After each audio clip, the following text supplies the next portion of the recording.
So, greetings to everyone, and please keep your motivation to that of the Bodhisattva's motivation, which is to attain enlightenment for the sake of all sentient beings. And with that proper and pure motivation, we will continue with today's teaching. And the text on which we are covering is the words of my perfect master by Patrul Rinpoche. And the chapter that we are going to cover today is shall be the attitude, the proper way to listen to the Dharma teaching, and what sort of conduct that we should be having while listening to the teachings, as well as what sort of attitude that we should be holding during the teachings, all these things. So we will be, I'll be explaining for 45 minutes, and then for the last 15 minutes we can have Q&A. So continuing from last week's teaching, so which is the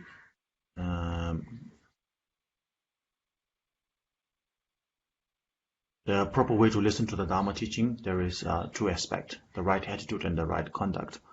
So within the right attitude, there is the attitude of the bodhicitta, and also that attitude has to be, with that attitude, the vast skill and means of the secret mantrayana or Vajrayana has to be applied.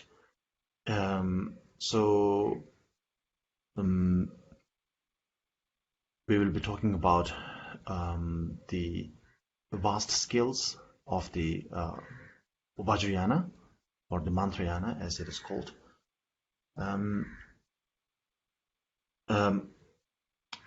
So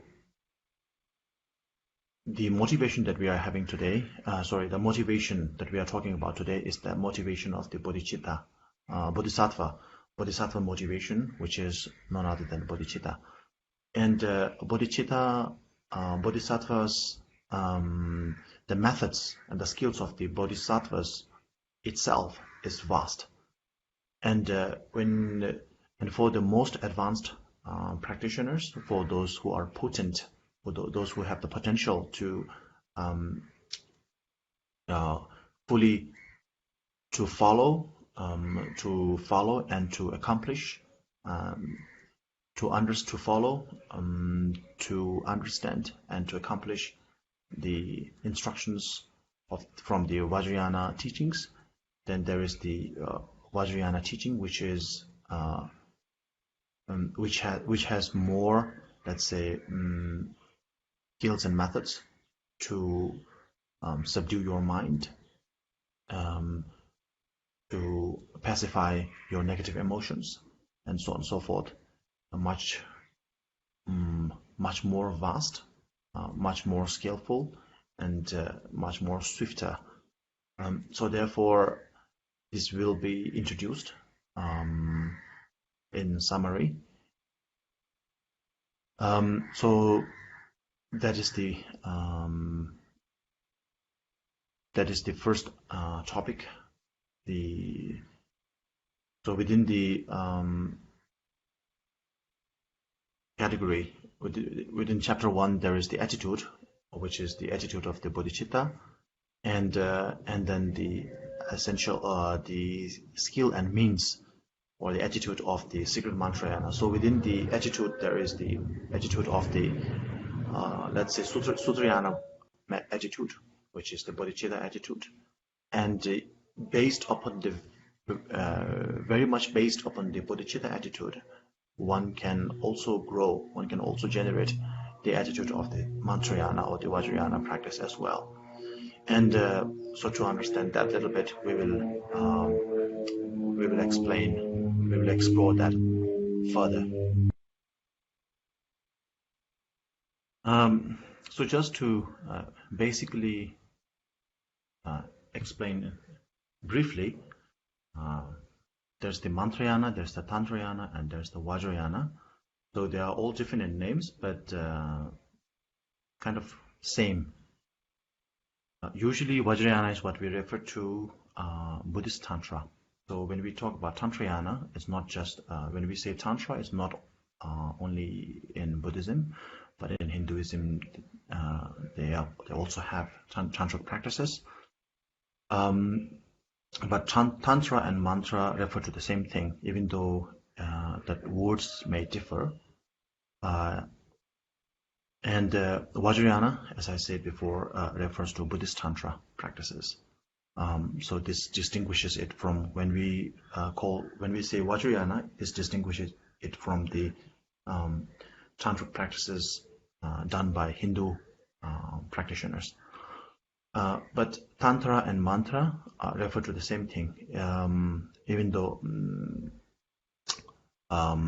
at certain point in certain practices, during certain practices and certain contexts, in certain contexts, they may mean differently, but in general, Tantra and Mantra refer to the same thing.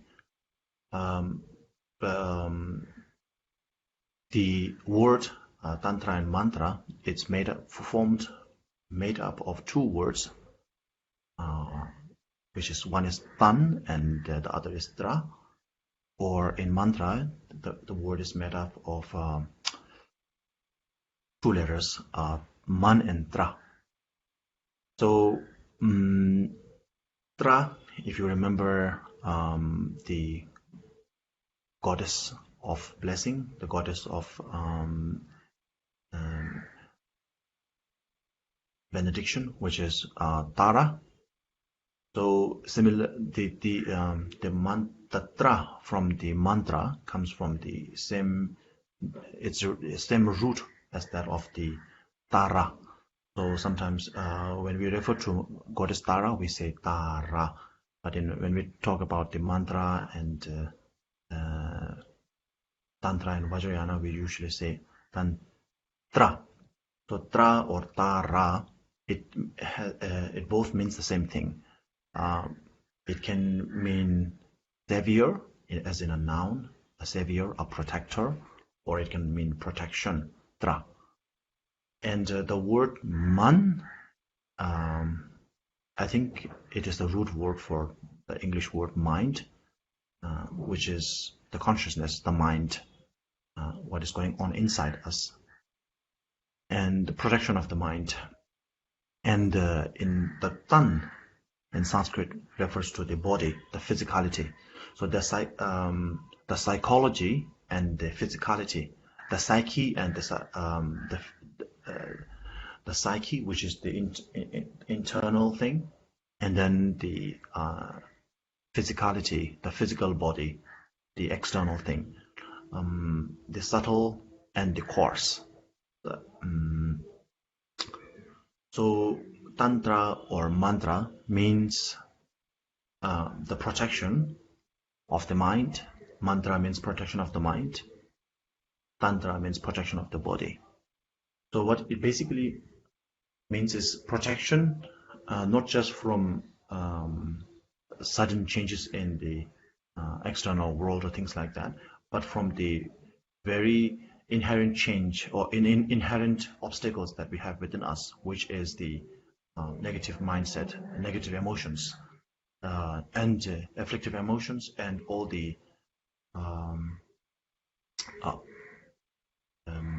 consequences from those negative emotions, afflictive emotions. So to protect us from that, this is the meaning of what mantra or tantra is. So then, of course, there's the word Vajrayana, and Vajra basically means indestructible. So indestructible, inseparable. So to be inseparable, there has to be something. Two things are combined together, and that is made inseparable, indestructible. So those two things are, one is Tan and one is Man. One is the body and the other is the mind. So the mind and body being made indestructible, inseparable, or the coarser aspect of ourselves and the subtler aspect of ourselves were made inseparable. Or in other words, you can think of that as the coarser aspect of ourselves and the subtler aspect of ourselves made inseparable or made non-imbalanced, or in other words, imbalanced. So when the man and tan are balanced out, when the subtler aspect of the body and the when the subtler aspect of our body, aspects of ourselves, and the coarser aspects of ourselves were in total balance. Think of it as a yin and yang. So when they were all balanced out, then that is the union that we are trying to achieve through the practice of Tantrayana, Vajrayana, or Mantrayana. So yana basically means vehicle or a mount, something to ride upon. So there's a Sutrayana, Mahayana, Tantrayana, so many different yanas terms. So yana basically means a mount, a ride, a vehicle. So that is the meaning of Vajrayana. To combine and to balance out the man and the tan, the coarser level, the coarser aspect, the grosser aspect, and the subtler aspect of ourselves, to balance them out, to put them into union, to swirl them into a union of inseparability. Now let's dive into the book. So the vast skills and means, the attitude of the secret Mantrayana. That's where we left off last week. So the torch of the three methods, Susum Dume in Tibetan.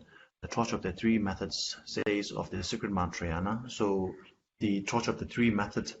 This is a book that was extolling the virtues of the Mantrayana or Vajrayana. So the book says, it is the same goal, but is free from all confusion. It is rich in methods and without difficulties. It is for those with sharp faculties. The mantra vehicle is sublime. So this is from the torch of the three methods.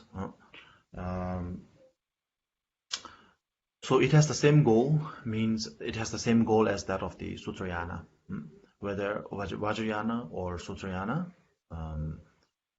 So what you have to understand this. Vajrayana is an aspect, Vajrayana is a part of Mahayana practices.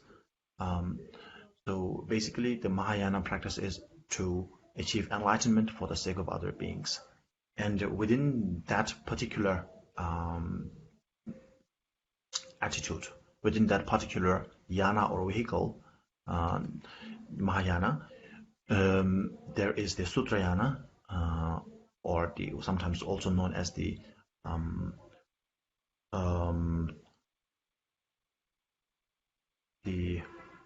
Paramita yana, the Paramita vehicle, and then there is the Vajrayana, Sutrayana and Vajrayana, two of them. So both Sutrayana and Vajrayana both have the same goal, which is to attain enlightenment, which is not the ultimate goal, of course, to attain enlightenment for the sake of all sentient beings, for the sake of other sentient beings, for the sake of all sentient beings.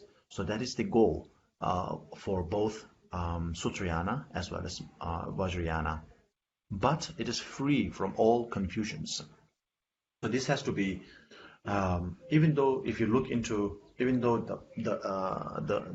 torch of the three method says that the Mantrayana, the Vajrayana is free from all confusion, but if you pick up a book on Vajrayana, sometimes it can be very complicated, very confusing. It has a lot of jargons. It has a lot of secret sort of cryptic instructions in there, which you have to decipher with a teacher and other books and so on and so forth. It may seem confusing, but compared to the reason the torch of the three methods says it is free from confusion, is because when you have the proper teacher and when you follow the proper instructions properly, then it can also, the practice of Vajrayana can also be very simple, free from confusion. You just have to follow the guru properly, follow all the instructions as the guru gives, and then there is no more. There are not many other conditions to follow up. There are not many other rituals. Even though when we talk about Tantrayana, people think of all the rituals here and there, but if you do have the perfect teacher, and when he exposes you to the perfect or the proper appropriate teaching, when you are exposed to the appropriate teaching that adapts, that is appropriate with your mindset, your mental attitude, your mental propensity, then there are no confusions. Everything can seem very simple. So in other words, if you follow in tantric practices, the guru yoga or the guru devotion is the key. And when you follow whatever the guru says, then everything follows perfectly. So therefore, in that understanding, it is free from all confusions. Whereas in the Sutrayana, Sutrayana by itself is vast.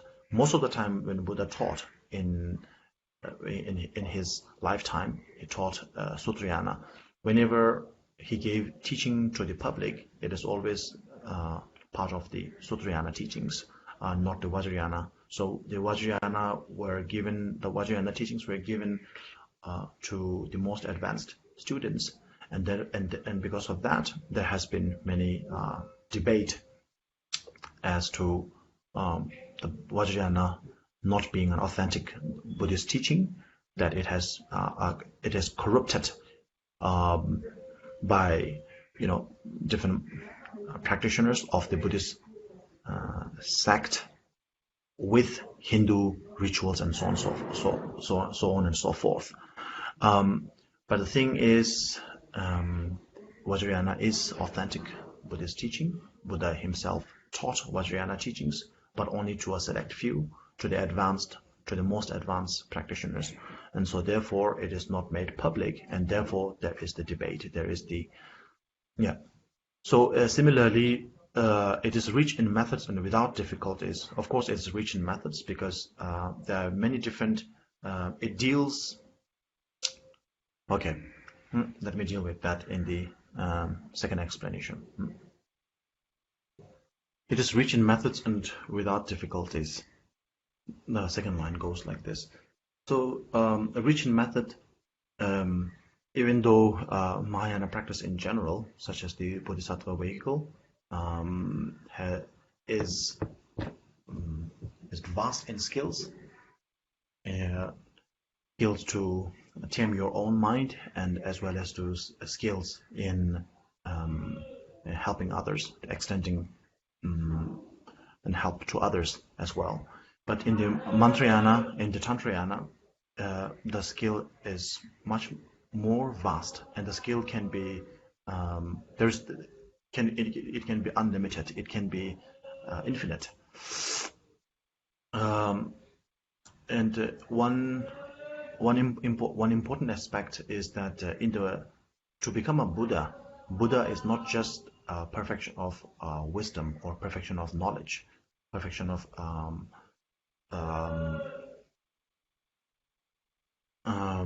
perfection of cognition alone. As a Buddha, your physicality is also perfected. Your speech, your physicality is perfected. Your speech is perfected. Your mind is perfected. So the perfection of wisdom, as usually the paramita, the practice of the prajna paramita, and the practice of the Mahayana Bodhisattvayana practice, as far as the Bodhisattvayana practices are involved. It deals with the perfection of wisdom. We have the Vajra, Heart Sutra, and all these things. So it's the perfection of the wisdom, and wisdom is a part of the man, the part of the mind, the part of the psyche, the psychology, the internal thing. But that internal thing, or the mind by itself alone, even though perfection of wisdom is an attainment, it can be considered as the ultimate attainment for yourself. But in order to in order to help other sentient beings, which is the ultimate goal of all the Mahayana practitioners, perfection of wisdom alone cannot do much. So the wisdom that you have attained has to be expressed. It has to be expressed physically and verbally. And in order to do that, in order to express those physically, in order to express the truth, in order to express the reality, in order to express the realizations that you have gained to others, you have to do it physically and verbally. And in order to do that, you have to have physical perfection and verbal perfection. And that is, even though in minimal amount it is explained here and there in the Sutrayana, it is not as detailed as in the Tantrayana practices. So therefore, in Tantrayana practices, the development of the physical perfection, the development of or perfecting your physical body, as well as your verbal capabilities, are explained precisely in the Tantrayana practices. So that's why it's called Tantra, because it has all the methods for expressing yourself fully, physically and verbally. And so therefore in the tantric practices you have lots of chanting, something what we usually refer to as the mantra. So like Om Mani Padme Hum and all these so-called mantras comes in the tantric practices, because you have to one has to develop and perfect one's verbal capabilities. And then in tantric practices, unlike Sutrayana practices, you have lots of visualizations of the deities. You visualize yourself as Manjushri, Genrizik, this and that deities. So the deities are the personification of the pure perfection, pureness and the perfection of such and such enlightened qualities.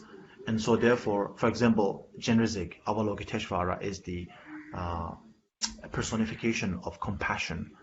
So it is he is the personification of compassion, and so therefore he is the living image of compassion, or in other words, compassion expressed in a physical form. So similarly, the mantra Om Mani Padme Hum is the perfection of is the embodiment, or the embodiment of compassion in a verbal form. So therefore, so the mantra, by reciting or chanting the mantra Om Mani Padme Hum, you are expressing compassion verbally. Otherwise, compassion is an internal thing. It for something internal, for something non-physical to be expressed, to touch people, to come out, to be expressed, it can only be done verbally or physically. What you have in your mind, nobody can understand that. So when your mind, whether you have a positive mindset or negative mindset, whatever is in your mind, when it is expressed through your behavior, through your behavior and through your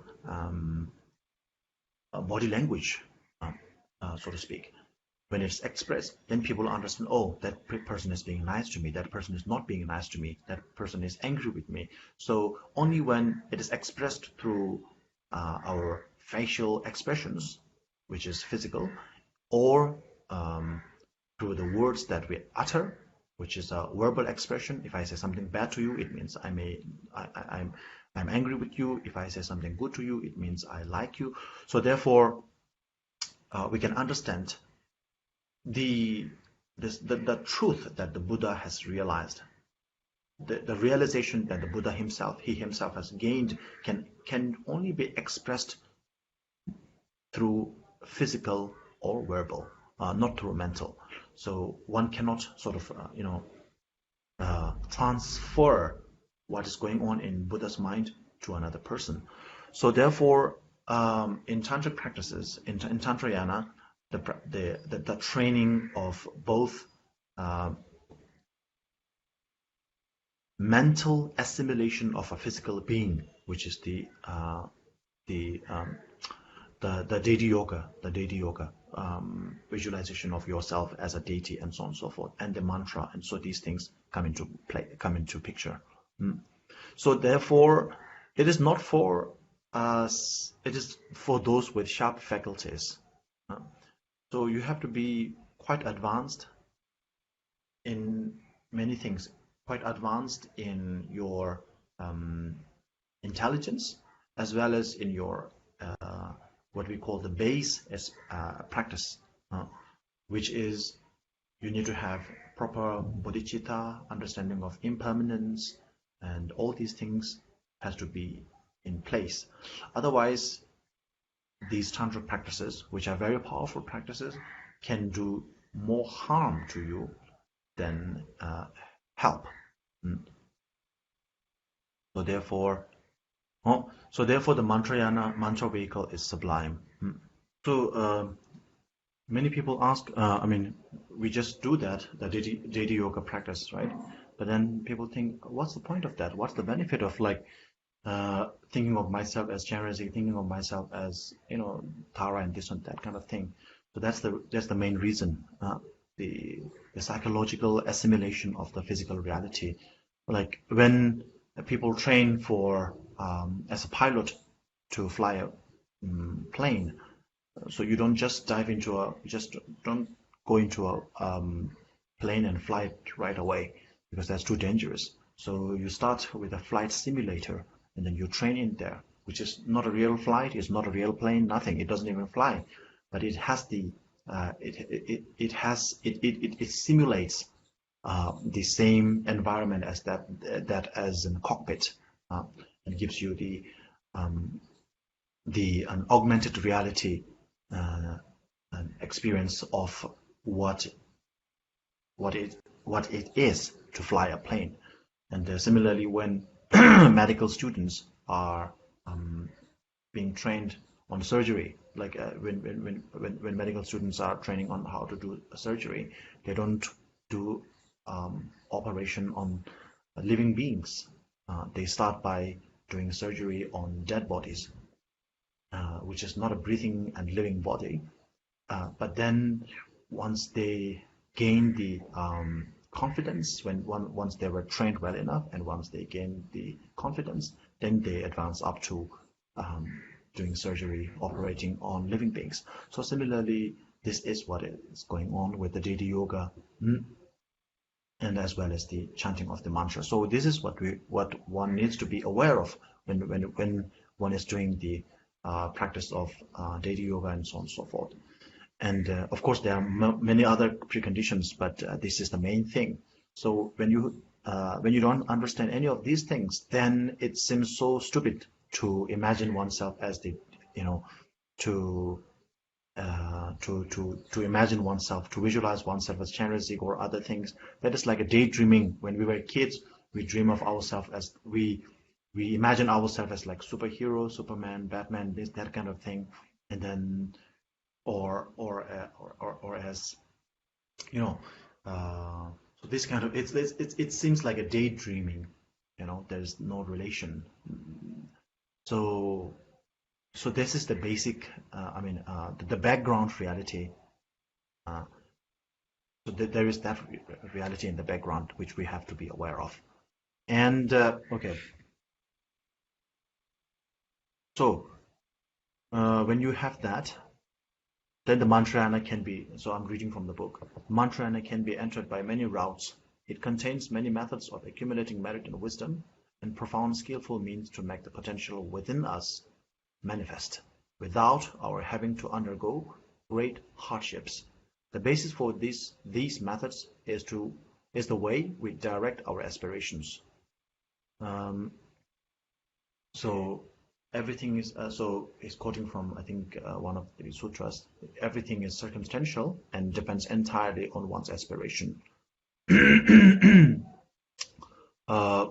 So just want to cover this part. It contains many methods. Okay, the first line, which is the mantrayana, can be entered by many routes.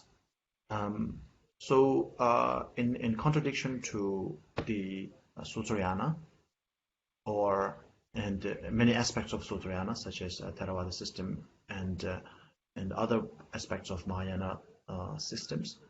So in tantric practices, when one is venturing into the tantric region, there are less and less restrictions, and so therefore since there are less restrictions, it can be entered through many different routes. So think of that as a until you reach the age of adulthood, which is legally 18, there are a lot of restrictions made by the parents. Your parents, okay, you have to return home within certain amount of time, and you can't use your phone until this and that. You stay out. So there are many restrictions before you become adult. It's not something bad, but it's not something proper until one has reached one's maturity, that one is incapable of doing so and so certain things. So therefore, restrictions were put on by the parents.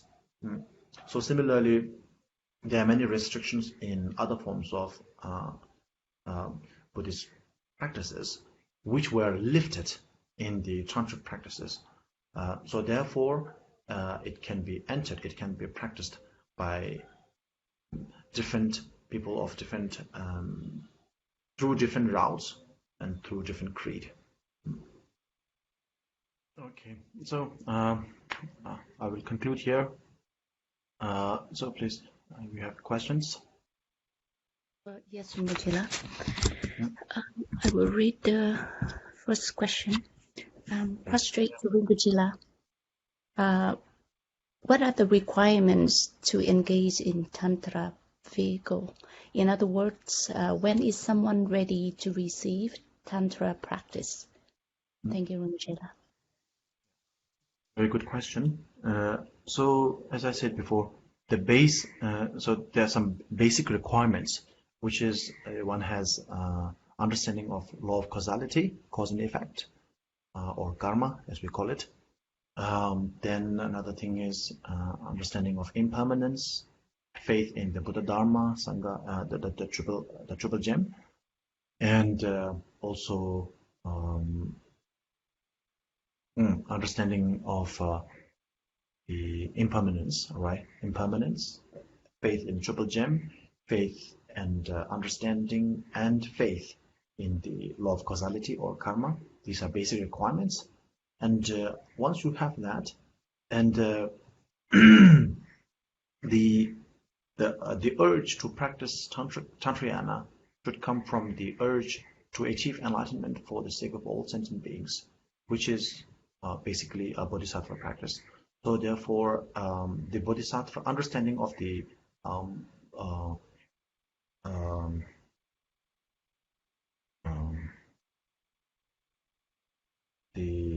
understanding of the bodhisattva vows, understanding of the bodhisattva practice, understanding of what we call the bodhisattva teachings. The basic understanding of the bodhisattva practices are a precondition. So when you have that, so then of course you are ready to practice you are ready to dive into the practices of Tantrayana. Because Tantrayana, as said in the light of the torch of the three reasonings, because the book that we just the quote that we just recited this morning, the torch of the three methods, the torch of the three methods. It says it is rich in methods and without difficulties, right? So therefore, the Tantrayana practice is rich in methods and without difficulty, meaning the tantric, as a tantric, if you properly follow the tantric instructions, then you can achieve enlightenment faster than in the Sutrayana route. And you can almost call it a shortcut.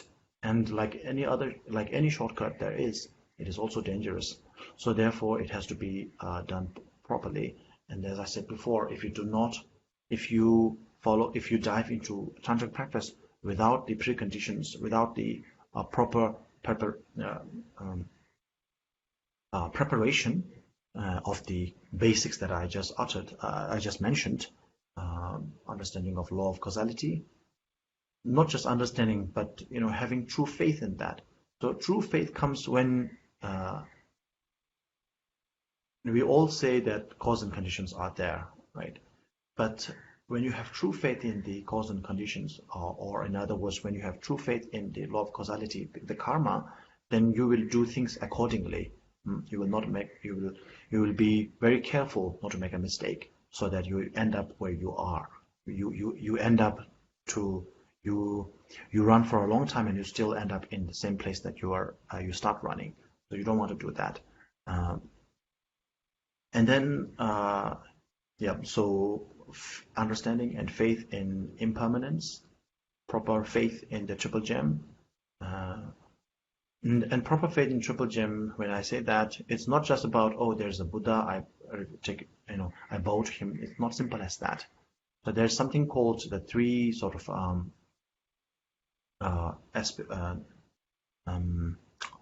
aspirations or mindsets, which is, or sometimes called four mindsets. So the mindset is that there's having faith in the Buddha, Dharma, and Sangha does not mean there's the Buddha, Dharma, and Sangha is like the equivalent of a god in Buddhist practice. So therefore, I bow down to them.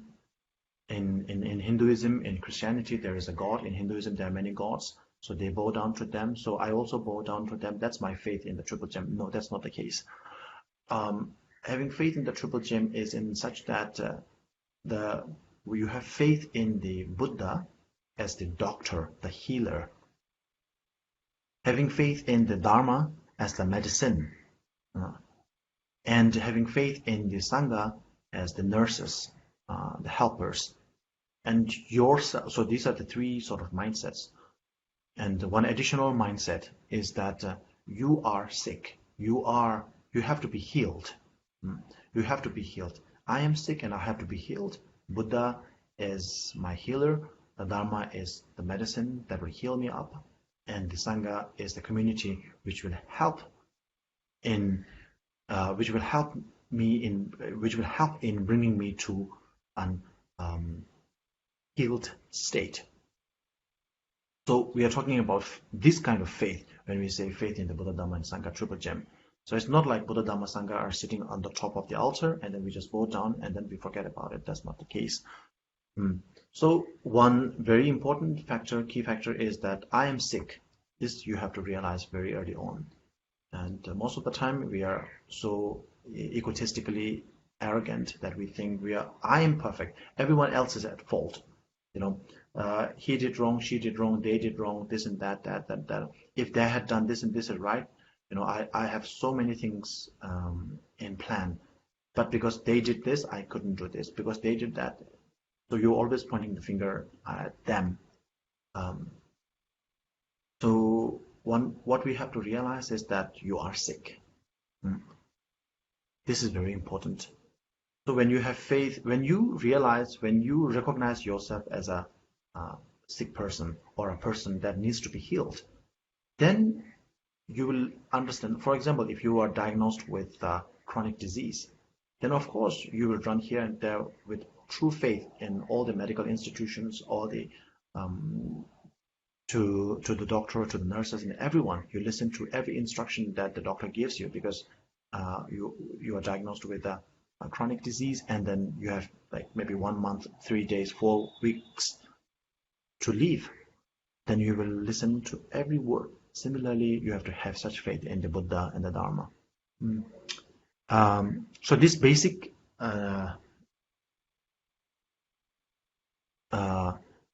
preparation is necessary. And when you have that, and then just as you are suffering, just as you are sick, just as you have to be healed, everyone else around you, your loved ones, your husband, your wife, your girlfriend, your boyfriend, your kids, your parents, everyone is also in the same state as you are. And you are only one person, and there are millions, there are innumerable. And so therefore, I have to do something for them.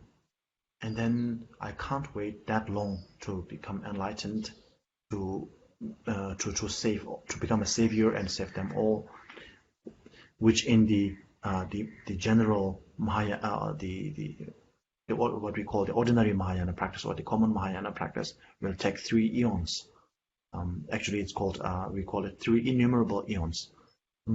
So such a long time, we can't wait for that long. That's why I'm taking the Vajrayana path, so that I will become a Buddha as much much quicker, and then I will help all those other sentient beings. Thank you. Question, Rinpoche. Straight to Rinpoche. Can you please explain what to do? Can you please explain what do you mean by perfecting our body, speech, and mind? Thank you, Rinpoche. Yeah. So actually, I already explained that in the Vajrayana teachings, the perfection of not just wisdom, perfection of the mind, but perfection of body and speech are also covered in great detail, which is not covered in that much clarity in the Sutrayana aspect, Sutrayana teachings. So as I said, the main reason for that is the perfection of wisdom is the perfection of the mind, perfection of the psyche, but which is gained through realizations. But what you have realized, and the truth that you have discovered, you cannot share it with others unless you have developed the perfection of your verbal capabilities, which is Buddha's teaching. So when you develop the perfection of your verbal capabilities, then you can teach to anyone depending on their own mental propensities. So therefore you need to have that the infinite capability, infinite verbal capability is required. And in order to do that, you have to perfect your verbal capabilities. That's where the verbal perfection comes in, through chanting the mantras of this and that deity. So each deity is a representation or personification of a certain enlightened quality, perfected quality of the Buddha. So when we say Buddha, we're not talking about Buddha Shakyamuni alone. Buddha is a term used for all enlightened beings. So Buddha is just like human beings. When we say human being, we're not thinking about one person. We're thinking about all humanity. Similarly, when we say Buddha, we are talking about all the living beings who have become enlightened. So therefore, the mantras are the enlightened qualities of the Buddhas in a verbal form. Similarly, if I want to pick up a glass in front of me, if I don't have any hands, I can't pick it up. So if I have a hand, I can pick it up. So I want to pick up this glass, which is the perfection of wisdom. I want to drink tea. I want to drink water, I want to drink something. But without my physical body, I cannot express it out. I cannot actually execute my ideas into actual physical reality. So therefore, in order to drink that cup of tea, I need to extend my hand and bring it back, then bring it to my mouth. So that is where the perfection of physical, the perfection of the body comes in. So when we say body, we're not just talking about body as in this very body, you know. When we say body, we are talking about the physical aspect of yourself. When we say verbal speech, we are talking about the verbal, the expressible aspect of yourself. It does not necessarily have to be verbal. For example, if I say, I'm not uttering any word, but you get my message. So so I'm able to express that you should not speak without me speaking. So I can do that. This is a type of verbal, this is an aspect of verbal expression, even though it may not necessarily have to do anything with speech. I can express myself verbally. I mean, the speech expression can be done non-verbally as well. Thank you, Rinpoche. Like this. That means I'm intently listening to what you are saying. So therefore, so that is the reason why our mind, body, and speech, all three has to be perfected. If you remember, I said perfection of wisdom is for yourself. You have to perfect your wisdom. Perfection of mind. You perfect your mind, you realize the ultimate truth. You get what you want.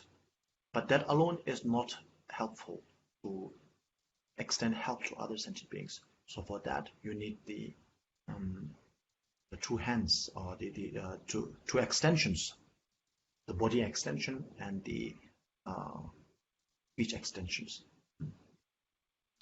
Thank you, Khun. We have a last question, Rinpoche.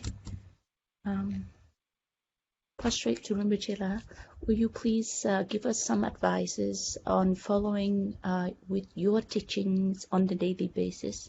Thank you, Rinpoche. Right. So the teaching has just begun. So we haven't sort of like touched upon the main subject yet. And as we do, we will have more and more like follow-up practices to go on with. But for now, since we are covering the motivational aspect, so of the bodhisattva motivation, the conduct as well as the attitude. So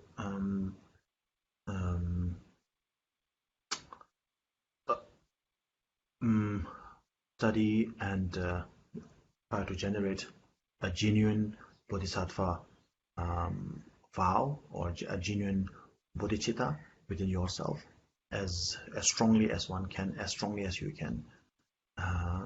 So that will be the practice for this week. Yeah. Just a last word. I think it happens many times. Like people listen to the Dharma talks, people listen to teachings, and then say, "What shall I practice?" So you actually practice that any teaching that you receive. You receive a teaching, and then you have there is something called teaching, and then there is something called practice. Different. There's no such thing. So you practice whatever teaching that you receive. In Lama Tsongkhapa Lamrim Chamo, he said that if somebody tells you to, like, okay, if somebody shows you this is a race course, right, a horse race.